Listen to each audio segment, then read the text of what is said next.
दोस्तों, आज की डेट में बिल्ली और चूहे के बीच बहुत गहरी दुश्मनी है। दोनों एक दूसरे की जान के दुश्मन हैं। लेकिन एक समय था जब दोनों कसम से बहुत पक्के दोस्त हुआ करते थे।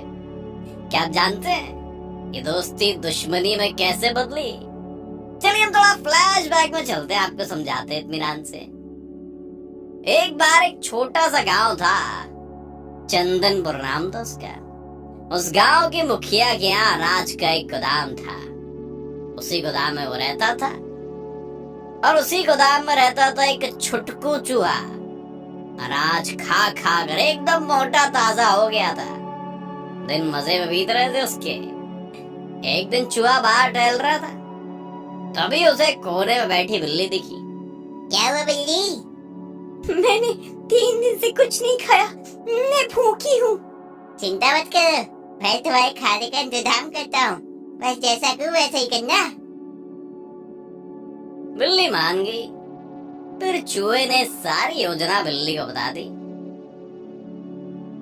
योजना के अकॉर्डिंग ही चूहा अपने काम पर जो है वो लग गया। हे भगवान, ये चूहा तो मुझे बर्बाद कर देगा। अब क्या करूं मैं भैया?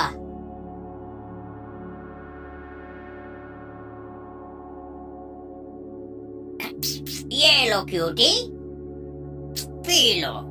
तुम यही रहोगी मेरे घर में ताकि कोई चूहा ना आ सके। बिल्ली ने दूध पिया और मस्ती से टहलती हुई चूहे के पास गई। दोस्त, तुम्हारी योजना तो कमाल की थी। हम दोनों उसी घर में रहेंगे और जब भी मुखिया सामने होगा मैं तुम्हें पकड़ने का नाटक करूंगी, ठीक है? अब तुम्हें भूखा नहीं रहना पड़ेगा। थैंक यू दोस्त, अब तुम मेरे बेस्ट फ्रेंड हो। बिल्ली और चूहा मजे से अपनी लाइफ जी रहे थे। चूहा गोदाम में गेहूं, चावल, शक्कर खाता रहता और बिल्ली को मुखिया दूध बिस्किट खिलाता। सब एकदम योजना के अकॉर्डिंग ही चल रहा था, एकदम टिंचक मस्त। एक दिन बिल्ली की नीयत बदल गई। मुझे रहने के लिए घर मिल गया, रोज स्वादिष्ट खाना खाने को मिलता है। अब क्यों ना मैं इस चूहे को मारकर भगा दूं? मुखिया इससे खुश होकर मुझे हमेशा के लिए इस घर में रख लेगा।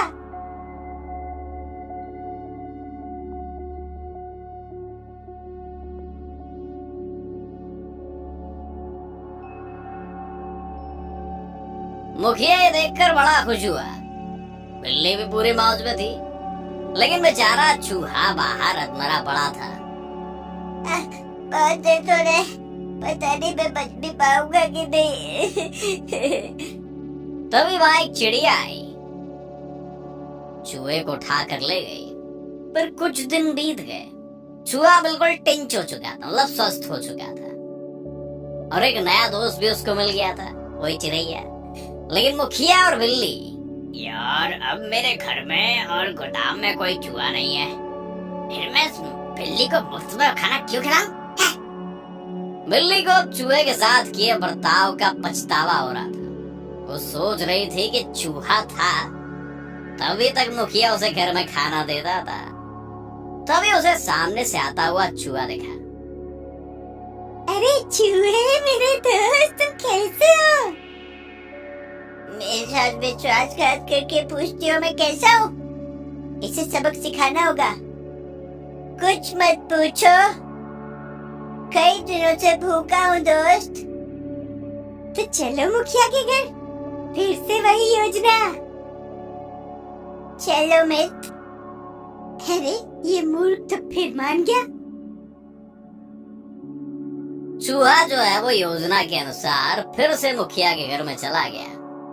हे भगवान, ये चूहा फिर आ गया।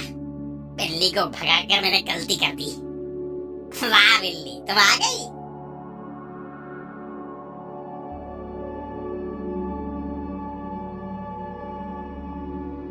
अब तुम्हें सबक मिला, आगे से कभी किसी के साथ विश्वासघात नहीं करोगी अब तुम।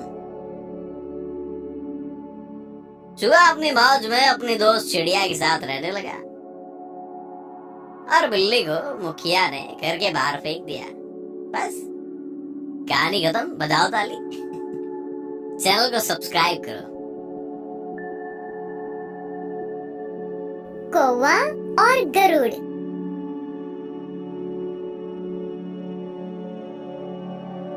नमस्ते बच्चों, आज हम एक गरुड़ और कौवे की कहानी का आनंद लेंगे। एक जंगल में एक पेड़ पर एक कौवा अपने घोंसले में रह रहा था। उस जंगल में एक बड़ा पहाड़ था।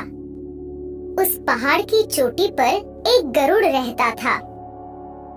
वो गरुड़ भोजन के लिए रोज पहाड़ पर आता था। कौवा रोज उस गरुड़ को उड़ते हुए देखता था। वो देखकर बहुत हैरान हुआ। कौवे ने सोचा कि किसी दिन गरुड़ से मिलकर वो उसे कुछ सवाल पूछेगा। जब गरुड़ भोजन की खोज के लिए यहाँ वहाँ उड़ रहा था, तब कौवे ने उसे रोका और उसे कहा, कैसे हो गरुड़? मैं यहाँ पेड़ पर ही रहता हूँ। मैं तुम्हें हर रोज पहाड़ पर उड़ते हुए देखता हूँ और मैं तुम्हें कुछ सवाल पूछना चाहता हूँ। गरुड़ ने कहा, अरे कौवे, तुम मुझसे कुछ भी पूछ सकते हो, मैं तुम्हें उसका जवाब जरूर दे दूंगा। कौवे ने कहा, आप हवा में इतने ऊंचे कैसे उड़ सकते हैं? गरुड़ ने कहा, मैं जब छोटा था तब उड़ने की बहुत कोशिश करता था। जब मैं सीख रहा था तो मैं कई बार गिर गया, लेकिन मैंने हार नहीं मानी। अब मैं बहुत आसानी से ऊंची उड़ान भर सकता हूँ। जब मैं इतनी ऊंची उड़ान भरता हूँ तो मैं सभी जंगल और झील को देख सकता हूँ, और वो भी बहुत स्पष्ट रूप से। मुझे ऊपर से सारी सृष्टि देखने में बहुत आनंद आता है। जब गरुड़ और कौवा बात कर रहे थे, उनकी बात एक लोमड़ी ने सुनी और लोमड़ी ने कौवे से कहा, अरे कौवा, देखो गरुड़ कितना ऊंचा उड़ रहा है, लेकिन तुम्हारा क्या? तुम इतना ऊंचा उड़ने की कोशिश क्यों नहीं करते हो? गरुड़ ने कहा, देखो लोमड़ी, हर किसी की अपनी अपनी अलग प्रतिभा होती है। आपको हर किसी की सराहना करनी चाहिए। कौवे को और ऊंचा उड़ने के लिए तुम मजबूर नहीं कर सकती हो। लोमड़ी की बात सुनकर कौवा थोड़ा सा दुखी हो गया। उसे ऊंची उड़ान भरने का फैसला किया। गरुड़ ने कौवे को बहुत समझाया, लेकिन कौवे ने उसकी बात नहीं मानी। वो आसमान में उड़ने लगा। जैसे जैसे कौवा ऊंचा उड़ता गया, उसके पंख कमजोर हो गए थे और दर्द करने लगे। वह अपनी ऊर्जा खो रहा था, लेकिन उसने कोशिश जारी रखी। फिर अचानक उसने अपना नियंत्रण खो दिया और वो नीचे आकर जमीन पर गिर गया। उसे चोट आ गई। गरुड़ उसको बचाने के लिए वहाँ पर आया, लेकिन तब तक कौवे ने अपनी जान छोड़ दी थी। गरुड़ उसे देखकर भी कुछ नहीं कर सका। देखा बच्चों, हम सभी में कुछ विशेष प्रतिभाएं होती है। हमें दूसरों का अनुसरण करने की कोशिश नहीं करनी चाहिए। अगर हम बिना सोचे समझे दूसरों का अनुसरण करने की कोशिश करते हैं, तो हम कुछ हासिल नहीं करेंगे और अपना समय भी बर्बाद होगा।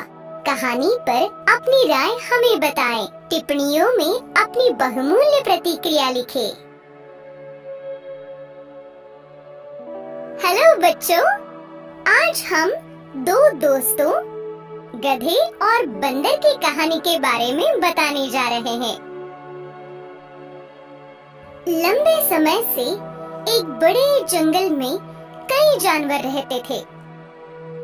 सभी जानवर एक दूसरे के साथ बहुत खुशी से रहते थे। एक गधा और एक बंदर अच्छे दोस्त थे और हमेशा साथ रहते थे। वे अलग अलग जगहों पर रहते थे, लेकिन खेलने के लिए शाम को मिलते थे। बंदर सक्रिय था और कड़ी मेहनत करता था, लेकिन गधा आलसी और लापरवाह था। एक दिन गधा और बंदर एक आम के पेड़ के नीचे बैठे थे और बोल रहे थे, मेरे प्यारे दोस्त, बरसात का मौसम शुरू होने वाला है। अगर खूब बारिश हो तो बाहर जाना मुश्किल हो जाएगा और खाना भी नहीं मिलेगा। हाँ, तुम सही कह रहे हो, लेकिन अब हमें क्या करना चाहिए? हमें भोजन कहाँ मिल सकता है? इस आम के पेड़ में कई फल लगते हैं। मैं पेड़ पर चढ़कर आम तोड़ूंगा और नीचे फेंकूंगा।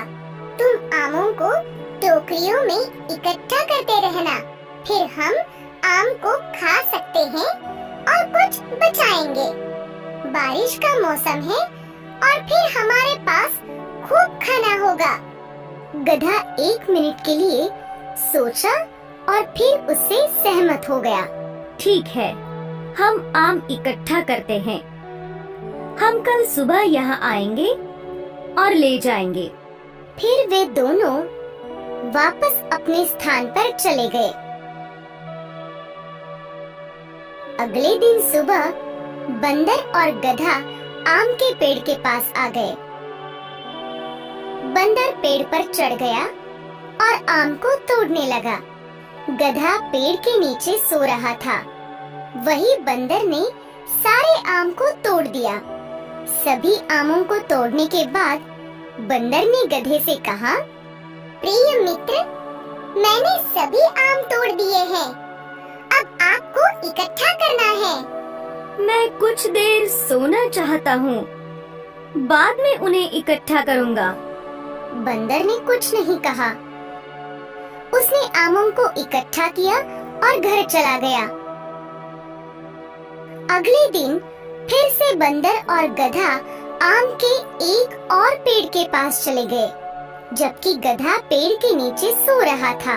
आमों को तोड़ने के बाद बंदर ने गधे को उन्हें इकट्ठा करने के लिए कहा, गधा, मैंने आम काटे हैं, अब जाओ और उन्हें इकट्ठा करो। मैं अब काम नहीं करना चाहता हूँ, मैं इसे बाद में करूँगा। आप अपने आमों को लेकर घर जाइए, मैं बाद में आऊँगा। बंदर को गुस्सा आ गया और वह आधे आम लेकर चला गया। गधा अभी भी आम को इकट्ठा किए बिना पेड़ के नीचे सो रहा था। 1 घंटे के बाद भारी बारिश होने लगी। गधा उठा और बारिश को देखा। अरे नहीं, मैंने तो आम भी इकट्ठा नहीं किया। अब बारिश शुरू हो गई, अब क्या करना चाहिए? ये कहते हुए गधा घर चला गया। जैसे ही बारिश शुरू हुई, गधा भोजन के लिए बाहर नहीं जा सका। वह कई दिनों तक बिना भोजन के कारण भूखा रहा।